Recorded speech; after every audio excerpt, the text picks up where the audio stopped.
الحمد لله رب العالمين والصلاة والسلام على أشرف الأنبياء والمرسلين أما بعد فإن خير الحديث كتاب الله وخير الهدي هدي محمد صلى الله عليه وسلم وشر الأمور محدثاتها وكل محدثة بدعة وكل بدعة ضلالة وكل ضلالة في النار. فأعوذ بالله من الشيطان الرجيم. بسم الله الرحمن الرحيم. وإذا سألك عبادي عني فإني قريب أجيب دعوة الداعي إذا دعان فليستجيبوا لي وَلْيُؤْمِنُوا بِي لَعَلَّهُمْ يَرْشُدُونَ. میرے بزرگوں، میرے دینی اور اسلامی بھائیوں، سب سے پہلے ساری تعریفیں، ہر قسم کی حمد و ثنا، ساری خوبیاں اور ہر طرح کی برائیاں اس ذات واحد کے لیے لائق اور سزاوار ہے جو احکم الحاکمین، جو مالک الملک نے اکیلا اور تنہا ساری کائنات عالم کو رچایا بسایا. بعدہ درود و سلام نازل ہو اللہ کے سارے نبیوں پر، ان کے سارے رسولوں پر، خصوصیت کے ساتھ ہمارے آخری نبی امام الانبیاء جناب محمد الرسول اللہ صلی اللہ علیہ وسلم پر. میرے بزرگوں اور میرے دینی اسلامی بھائیوں، آج مسلسل متعدد علماء کرام سے تقاریر سن ہی رہے ہیں. اب یہ میری آخری تقریر ہے اور رات کا آخری حصہ بھی چل رہا ہے. 3 حصہ رات گزر جانے کے بعد رات کا جو حصہ باقی رہتا ہے وہ بہت ہی اہم ہوتا ہے اور وہ دعا کی قبولیت کا وقت ہوتا ہے. میں چاہتا تھا کہ کوئی دوسرا موضوع لے کر چلوں، مگر وقت کے لحاظ سے میں نے اپنے موضوع کو بدل دیا ہے دعا میں. اور میں نے جو آیت کریمہ تلاوت کی ہے، اس آیت سے قبل اور اس آیت کے بعد پہلے بھی روزے کے احکام و مسائل اور بعد میں بھی روزے کے احکام و مسائل اور بیچ میں یہ آیت ہے. وَإِذَا سَأَلَكَ عِبَادِي أَنِّي فَإِنِّي قَرِيبٌ. سوال یہ ہے، پہلے بھی روزہ کا ذکر، بعد بھی روزے کے احکام و مسائل، بیچ میں یہ آیت دعا کی کیوں آ گئی؟ روزے سے دعا کو کیا تعلق؟ اگر ہم غور کریں اور سوچیں تو دعا کو روزے سے بہت ہی گہرا تعلق. روزے کے معنی رک جانے کے. عربی میں روزہ کو صوم کہتے ہیں اور صوم کے معنی رک جانا، اور صرف کھانے پینے ہی سے رک جانے کا نام روزہ نہیں ہے، بلکہ ہر اس چیز سے رک جانا جسے اللہ اور اللہ کے رسول نے منع کیا ہے. تو ایک روزے دار ان ساری چیزوں سے رک جاتا ہے اور اپنے نفس کو اللہ رسول کے حکم کے تابع کر دیتا ہے اور اپنے نفس کو روزہ رکھ کر پاک صاف ستھرا اور طیب بنا لیتا ہے اور اپنے اندر روزہ رکھ کر تقوی کی صفت پیدا کر لیتا ہے. اب اس کے بعد اللہ کہتا ہے، آؤ میرے بندے میرے دربار میں. وَإِذَا سَأَلَكَ عِبَادِي أَنِّي فَإِنِّي قَرِيبٌ. اے محمد الرسول اللہ صلی اللہ علیہ وسلم میرے بندے، ذرا الفاظ پر غور کیجئے، میرے بندے، اگر کوئی آدمی کہے کہ میرا بیٹا، تو بیٹا کتنا خوش ہوتا ہے اور باپ کی طرف آتا ہے، اور پھر باپ اس چھوٹے سے ننھے سے بچے کو جو گرتے پڑتے آتا ہے کس طرح سے اٹھاتا ہے۔ تو اللہ کتنے پیار بھرے انداز میں کہہ رہا ہے کہ وَإِذَا سَأَلَكَ عِبَادِي أَنِّي فَإِنِّي قَرِيبٌ۔ اے محمد رسول اللہ صلی اللہ علیہ وسلم، میرے بندے میرے متعلق سوال کرتے ہیں تو آپ کہہ دیں کہ تمہارا رب تم سے بہت ہی قریب ہے۔ کتنا قریب؟ سورہ قاف میں اللہ سبحانہ و تعالی نے کہا کہ نحن اقرب الیہ من حبل الورید، تمہارا رب تمہارے شہر سے بھی زیادہ قریب، اور صرف قریب ہی نہیں ہے، کہا وجیب دعوت الداع اذا دعانی فلیستجیبوا لی، جب بھی اینی ٹائم جب بھی بندہ پکارتا ہے رب اس کی پکار کو سنتا، اور سنتا ہی نہیں فلیستجیبوا لی، اس کی مرادیں بھی پوری کر دیتا ہے۔ بندے کو چاہیے وَلْيُؤْمِنُوا بِي کہ میرے اوپر ایمان لائے، بندے کو چاہیے کہ رب کے اوپر ایمان لائے۔ تو اللہ ہمیشہ اپنے بندے کی دعا قبول کرنے اور بندے کی دلی مراد پوری کرنے کے لیے تیار ہے۔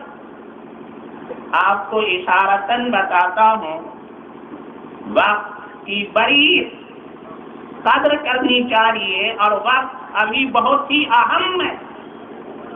حضرت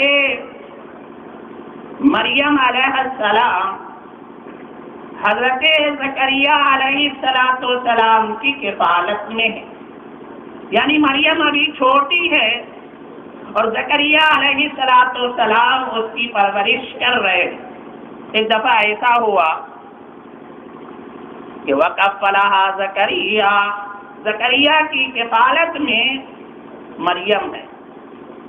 ایک دفعہ ایسا ہوا کہ زکریا علیہ السلام مریم کے پاس جاتے ہیں۔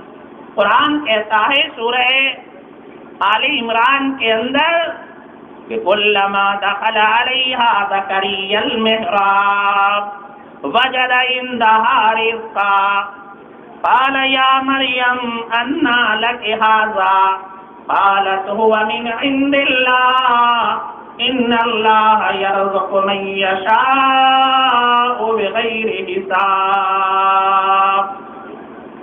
زکریا علیہ السلام مریم کے پاس گئے تو دیکھا کہ بے موسم کا پھل موجود ہے۔ ابھی مثلا آم کا پھل نہیں مارکیٹ میں بازار میں، لیکن آم کا پھل موجود ہے۔ انگور کا زمانہ نہیں، انگور موجود ہے۔ زکریا علیہ السلام نے کہا اَنَّىٰ لَكِ هَٰذَا، مریم یہ کہاں سے آ گیا تیرے پاس؟ قالت هو من عند اللہ، مریم کہتی ہیں خالو یہ تو اللہ کی طرف سے آتا ہے۔ ان اللہ یرزق من یشاء بغیر حساب، اللہ جسے چاہتا ہے بے حساب روزی دیتا ہے۔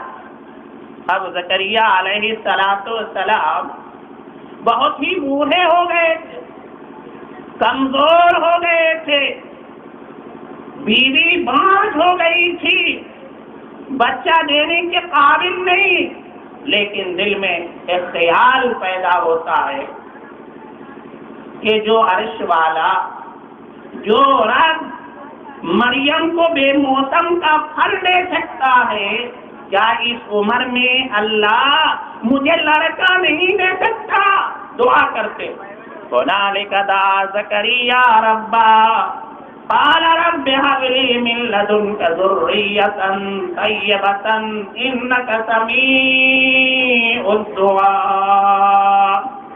حضرت زکریا علیہ السلام دعا کر رہے کہ اللہ مجھے لڑکا دے، بے شک تو ہی دعاؤں کا سننے والا ہے۔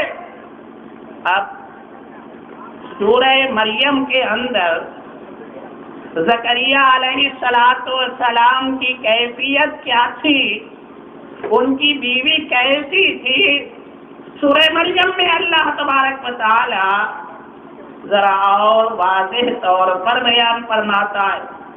سورہ مریم یہاں سے شروع ہوتا ہے کافہا یا عین صاد، یہ حروف مقطعات تھیں جو سورتوں کے شروع میں آتے ہیں۔ ان کے معنی اور مفہوم کو ہم اللہ کی طرف لوٹا دیں کہ اللہ بہتر جانتا۔ اللہ کا ذکر و رحمت ربک عبدہ زکریا، میرے بندے زکریا کا ذکر کرو۔ اب زکریا علیہ السلام کا ذکر ہوتا ہے کہ اذ نادى ربه نداء خفیا، زکریا علیہ السلام چپ کے ہلکی آواز میں اپنے رب سے دعا کرتے۔ یہاں مفسرین نے دو معنی اور دو مفہوم مراد لیے۔ پہلا تو یہ ہے کہ زکریا علیہ السلام اتنے بوڑھے اور کمزور ہو گئے تھے، آگے خود ذکر آ رہا ہے کہ ایسے عمر میں کہے کہ اللہ مجھے اولاد دے تو دنیا والا کیا کہتا، دیکھو بڈھے کو، یہ عمر میں اولاد کی خواہش ہوئی ہے، اس لیے چپکے دعا کر رہے تھے۔ اور دوسرا جو اس سے واضح مطلب ہے وہ یہ ہے کہ اصل دعا کا جو محل ہے وہ تنہائی ہے کہ آدمی چپکے آہستہ کے ساتھ عرش والے سے دعا کرے۔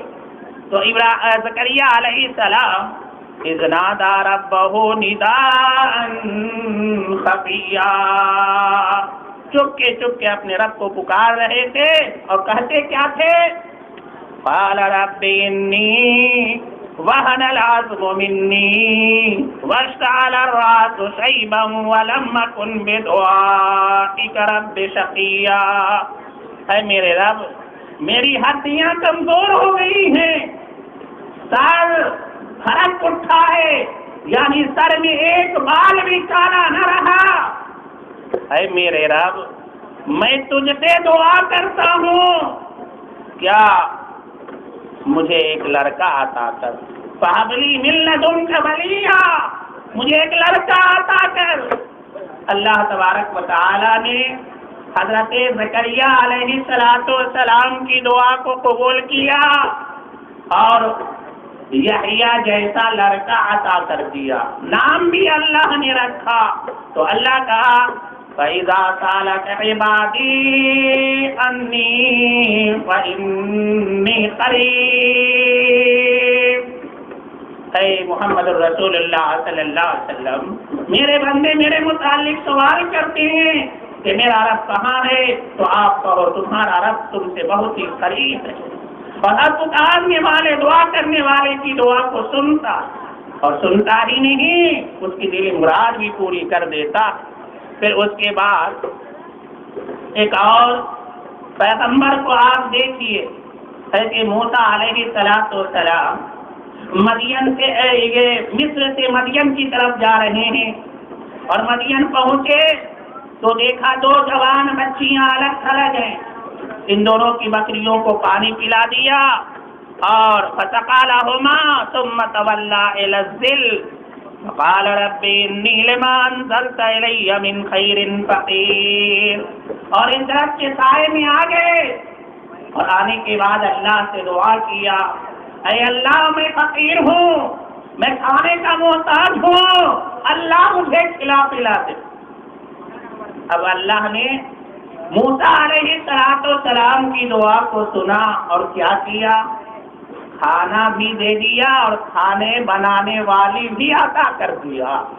گئے اور شعیب علیہ السلام کے پاس، اور شعیب علیہ السلام نے اپنی بچی سے شادی کر دیا۔ تو اللہ وہ ہے جو لوگوں کی دعاؤں کو سنتا ہے۔ اس کے بعد آپ تو یہ کہیں گے کہ یہ انبیاء تھے، یہ رسول تھے، اللہ سے تعلق تھا، وحی کی آمد ہوتی تھی ان کے پاس۔ اب آؤ میں آپ کو مختصراً بتاؤں کہ اوس بن صامت رضی اللہ تعالی عنہ کی بیوی حولہ رضی اللہ تعالی عنہ، ایک رات ان کے شوہر نے کہہ دیا کہ تو میری ماں جیسی ہے۔ بہت پریشان ہوئے۔ زمانہ جاہلیت میں دستور تھا کہ اگر کوئی اپنی بیوی کو یہ کہہ دے کہ تو میری ماں جیسی ہے، نکاح ختم ہو گیا، شوہر پر بیوی حرام ہو گئی۔ غصہ ٹھنڈا ہوا، دونوں کو افسوس ہوا۔ شوہر نے کہا نبی کے پاس جاؤ، مسئلے پوچھ کر کے آؤ۔ کہا تم بھی جاؤ؟ کہا نہیں، میں نے یہ حرکت کی، مجھے شرم محسوس ہو رہی ہے۔ کہتے حولہ رضی اللہ تعالی عنہ گئے، کہا اللہ کے رسول یہ مسئلہ ہے۔ نبی نے کہا حولہ زمانہ جاہلیت کا دستور ہی دستور ہے، چلی جاؤ۔ سورت کا نام بھی ہے مجادلہ، لڑنے والی سورت۔ نبی کہتے ہیں چلی جاؤ، اور یہ کہتی ہیں اللہ کے رسول کوئی حل بتلائیے۔ نبی کا دروازہ مسجد میں کھلتا تھا، حضرت خولہ نے اللہ سے دعا کی اور کہا امن یجیب المضطر اذا دعاہ، امن یجیب المضطر اذا دعاہ ویکشف السوء۔ اللہ مضطر پریشان والوں کی دعاؤں کو تو ہی سننے والا ہے۔ اللہ نے جبرائیل امین کو بھیجا، زمانہ جاہلیت کے دستور اور قانون کو بدل دیا اور کہا قد سمع اللہ قول التی تجادلک فی زوجها وتشتکی الی اللہ۔ اے محمد الرسول اللہ صلی اللہ علیہ وسلم نے، اللہ نے اس عورت کی بات کو سن لیا جو اپنے مرد کی شکایت لے کر آپ کے پاس پہنچے تھے، مسئلے کا حل بتا دیا۔ 28واں پارہ یہیں سے شروع ہوتا ہے، آپ وہاں دیکھیں کہ مسئلے کا حل اللہ نے کیا بتایا ہے، وقت نہیں۔ بہرحال دعا کی بڑی اہمیت ہے۔ کہا کہ الدعاء مخ العبادہ، دعا عبادت ہی نہیں، دعا عبادت کا مغز ہے، دعا عبادت کی روح ہے، دعا عبادت کی جان ہے، اور دعا ہی اصل میں عبادت ہے۔ لہذا جب دعا عبادت ہے، دعا عبادت کا مغز ہے، دعا عبادت کا پورا ہے، تو ہم مسلمانوں کو چاہیے کہ دعا ہم کن سے کریں؟ عرش والے سے کریں۔ جو لوگ اللہ کو چھوڑ کر غیر اللہ کی طرف پلٹتے ہیں، جو اللہ کو چھوڑ کر غیروں کے آستانے کی چکر لگاتے ہیں اور دوسرے سے دعائیں کرتے ہیں، فریادیں مانگتے ہیں، وہ غلط کر رہے ہیں۔ امام ابو حنیفہ رحمۃ اللہ علیہ ایک راستے سے گزر رہے تھے، قبرستان سے، دیکھا ایک قبر کے پاس ایک شخص بیٹھا ہوا ہے، قبر والے کو پکار رہا ہے۔ امام ابو حنیفہ رحمۃ اللہ علیہ رکے، کہا کتنے دنوں سے آ رہے ہو؟ کہا برسوں سے آ رہا ہوں۔ کہا کبھی آواز آئی؟ کہا کبھی آواز نہیں آئی۔ کہا اف ہے تمہاری زندگی پر، اف ہے تمہاری عقل پر، افسوس ہے تمہارے حالات پر۔ قرآن میں اللہ کہتا ہے وَمَنْ أَضَلُّ مِمَّن يَدْعُو مِن دُونِ اللَّهِ مَن لَّا يَسْتَجِيبُ لَهُ إِلَىٰ يَوْمِ الْقِيَامَةِ وَعَنْ دُعَائِهِمْ غَافِلُونَ۔ اس سے بڑا گمراہ کون ہوگا جو ایسوں کو پکارتا ہے جو قیامت تک اس کی پکار کو سن ہی نہیں سکتا۔ میرے بھائیوں، عرش والے کو پکارو، وہی پکار سنتا ہے۔ اور عرش والے نے نبی کی زبان سے قرآن کے اندر کہلوایا وَإِذَا سَأَلَكَ عِبَادِي أَنِّي فَإِنِّي قَرِيبٌ أُجِيبُ دَعْوَةَ الدَّاعِ إِذَا دَعَانِ فَلْيَسْتَجِيبُوا لِي وَلْيُؤْمِنُوا بِي لَعَلَّهُمْ يَرْشُدُونَ۔ اے محمد الرسول اللہ صلی اللہ علیہ وسلم، آپ کہیے کہ میرے متعلق پوچھتے ہیں میرے بندے، تو کہیے کہ میں قریب ہوں۔ اتنے قریب رب کو چھوڑ کر دور دراز کو پکارنا یہ ایک انسان کے لیے زیبا نہیں دیتا۔ اللہ تمہارے قریب ہے، اللہ کو پکارو۔ اور پھر اللہ تبارک و تعالی سورہ قصص کے اندر فرمایا، ذرا آیت پر غور کیجئے، تشریح کا وقت نہیں ہے، وقت بھی نہیں ہے۔ اللہ کہا کہ وَلَا تَدْعُ مَعَ اللَّهِ إِلَٰهًا آخَرَ لَا إِلَٰهَ إِلَّا هُوَ كُلُّ شَيْءٍ هَالِكٌ إِلَّا وَجْهَهُ لَهُ الْحُكْمُ وَإِلَيْهِ تُرْجَعُونَ۔ اللہ کے علاوہ کسی دوسرے کو مت پکارو، اللہ کے علاوہ کوئی معبود برحق نہیں۔ دنیا کی ساری چیزیں فنا ہو جانے والی، ختم ہو جانے والی ہے سوائے رب کے ذات کی۔ اور اسی مضمون کو سورہ رحمان میں بھی اللہ کہا کہ کل من علیہا فان ویبقى وجہ ربک ذو الجلال والاکرام۔ کائنات کی ہر چیز فنا ہو جائے گی سوائے رب ذو الجلال اور اکرام کے، تو جو فنا ہو جاتی ہے اسے نہیں پکارا جاتا ہے، جو باقی رہنے والی ہے اسے پکارا جاتا ہے، وہ دعائیں قبول کرتا ہے۔ لَهُ الْحُكْمُ وَإِلَيْهِ تُرْجَعُونَ۔ پکارا اسے جاتا ہے جس کا حکم زمین و آسمان کے درمیان ساری چیزوں پر چلتی ہے۔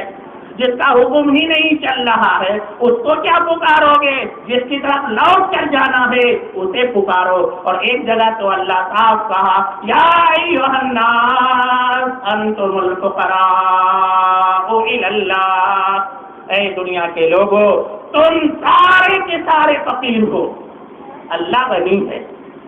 تو فقیر کے پاس جائے تو کیا ملتا؟ شیخ سعدی نے ایک واقعہ نقل کیا۔ شیخ سعدی فارسی کا بہت بڑا ادیب تھا، تو ایک واقعہ نقل کیا ہے کہ ایک چور ایک فقیر کے گھر میں چلا گیا رات میں، ادھر ادھر ہاتھ مارتا، پاؤں مارتا، تلاشتا ہے، کچھ بھی نہیں مل رہا ہے۔ فقیر بیدار تھا، جگا ہوا تھا، کہا بھائی ہمارے گھر میں آ گئے، دن کی روشنی میں مجھے یہاں کچھ نہیں ملتا ہے، رات کی تاریکی میں تجھے کیا ملے گا؟ اللہ کہتا ہے یا ایھا الناس انتم الفقراء الی اللہ، اے لوگوں تم سارے کے سارے فقیر ہو۔ ایک فقیر کے پاس گیا، کیا ملتا؟ مانگو اس رب العالمین سے، اس غنی سے جس کے کارخانہ میں کسی چیز کی کمی نہیں ہے۔ ابھی کسی نے کہا تھا نا کہ سلیمان علیہ السلام، حالانکہ یہ واقعہ بنی اسرائیل کی ہے کہ سلیمان نے ساری مخلوق کی دعوت کی تو ایک مچھلی ہی اس کی سارے کھانے کو ہضم کر گیا۔ اس رب العلا سے مانگو کہ سمندر میں ایک ایک مچھلیاں ایسی ہیں جو روزانہ لاکھوں ٹن کھاتی ہے، اللہ اس کے رزق کو پورا کرتا ہے، اس اللہ سے مانگو۔ تو کہا کہ تم سب فقیر ہو، فقیر سے کیا مانگتا ہے؟ اللہ سے مانگو۔ اب آئیے میں سورہ حج کی ایک آیت پڑھ کر کے ختم کر دے رہا ہوں۔ اللہ سبحانہ و تعالیٰ کہا ساری کائنات کے لوگوں سے اور چیلنج کرتا ہے، کیا کہا کہ یا ایھا الناس ضرب مثل فاستمعوا لہ، اے لوگوں سنو اور غور سے سنو، میں ایک مثال دے کر بتاتا ہوں، ذرا مثال کو ذرا غور کر لو۔ کیا ہے؟ ان الذین تدعون من دون اللہ، جو لوگ اللہ کو چھوڑ کر غیر اللہ کو پکارتے ہیں، لن یخلقوا ذبابا، کیا وہ ایک مکھی بنا سکتا؟ ایک مکھی کو بنا سکتا؟ مکھی وَلَوِ اجْتَمَعُوا لَهُ، سارے جمع ہو جاؤ، سارے جن مل جاؤ، ایک مکھی تو بنا سکتے، اور مکھی بنانا دور کی بات ہے، کہا اگر مکھی کچھ لے کر کے چلی جائے، اڑ جائے، تو تمہارے اندر لانے کی بھی طاقت نہیں ہے۔ ضعف الطالب والمطلوب، پکارنے والے کمزور، جسے پکارا جاتا ہے وہ بھی کمزور ہے۔ اور اس کے بعد اللہ کیا کہہ دیا آگے، وما قدر اللہ حق قدرہ، لوگوں اللہ کے قدر کو جانو، اللہ کے مقام کو سمجھو، اللہ کی شان کو، اس کی بڑائی کو، اس کی کبریائی کو، اس کی عظمت کو جانو۔ اگر اللہ کی معرفت حاصل ہو گئی تو تم اللہ کی رب کو چھوڑ کر کسی غیر کی طرف مانگنا دور کی بات ہے، دیکھنا بھی گوارا نہیں کرتے۔ اس لیے دین کو سمجھو، باتیں بہت ہو رہی ہیں، ہمیں چاہیے کہ ہم عمل کریں۔ اقبال نے کہا تھا عمل سے زندگی بنتی ہے، جنت بھی جہنم بھی، یہ خاکی اپنی فطرت میں نہ نوری ہے نہ ناری ہے۔ ہم عمل کریں اور آج اپنے دلوں کو صاف کریں۔ جس کے دل میں کینہ ہے، نفرت ہے، حسد کی چنگاریاں جل رہی ہیں، اللہ کی قسم اس کے نماز روزے حج عمرے بھی قبول نہیں ہوتے۔ پہلے آدمی دل کو صاف کر لے، اور دل کو صاف کر کے یہ رات کا تیسرا حصہ گزر چکا ہے۔ آئیے ہم سب مل کر رب جلال کے حضور دعا کریں کہ اے اللہ تو مسلمان بنایا ہے، اللہ اسلام پر چلنے کی توفیق عطا فرما۔ اے اللہ اس اسلام پر جو اسلام تیرے آخری نبی امام الانبیاء جناب محمد رسول اللہ صلی اللہ علیہ وسلم دنیا میں لے کر آئے تھے، اس اسلام پر چلنے کی توفیق عطا فرما۔ اے اللہ ہر قسم کے چھوٹے بڑے فتنے سے اللہ محفوظ رکھ۔ اللہ جو پریشان حال ہے ان کی پریشانیوں کو دور فرما دے۔ اللہ جو بیمار ہیں انہیں شفا اور تندرستی عطا فرما۔ اللہ سب کو خوشحالی اور عزت کی زندگی عطا فرما۔ اللہ عزت تیرے ہاتھ میں، ذلت بھی تیرے ہاتھ میں۔ اللہ مسلمان پریشان ہیں، اللہ مسلمان ذلیل و خوار ہو رہے ہیں، اللہ تیرے محبوب کی امت پریشان حال ہے، اللہ ان کی پریشانیوں کو دور فرما دے۔ اللہ روزی رزق کے اندر خیر و برکت عطا فرما۔ اللہ تو بڑا فضل و کرم والا ہے رب، اللہ تو اپنے فضل و کرم سے اس امت کو ایک اور نیک بنا دے۔ اللہ اپنے سامنے جھکنے کی توفیق عطا فرما۔ اللہ غیروں کے سامنے نہ جھکا، اللہ تو اپنا محتاج بنا لے، اللہ غیروں کا محتاج نہ بنا۔ اے اللہ ہر قسم کے عرضی سماوی آفات سے محفوظ رکھ۔ اے اللہ ہر قسم کے عرضی سماوی آفات سے محفوظ رکھ۔ اللہ ہمارے مردوں کو ہدایت دے، اللہ ہماری عورتوں کو ہدایت دے، اللہ ہمارے نوجوانوں کے دلوں کے اندر اسلام کی سچی محبت عطا فرما۔ اے اللہ ہمارے بچوں کو بھی دین پر قائم رکھ۔ اے اللہ ہر قسم کے چھوٹے بڑے فتنے سے اللہ محفوظ رکھ، حاسدوں کے حسد سے محفوظ رکھ، دشمنوں کے شر اور شرارتوں سے اللہ محفوظ رکھ۔ اے اللہ ہر قسم کی پریشانیوں سے اللہ محفوظ رکھ۔ ربنا تقبل منا انك انت السميع العليم وتب علينا انك انت التواب الرحيم۔ سبحان ربك رب العزة عما يصفون وسلام على المرسلين والحمد لله رب العالمين۔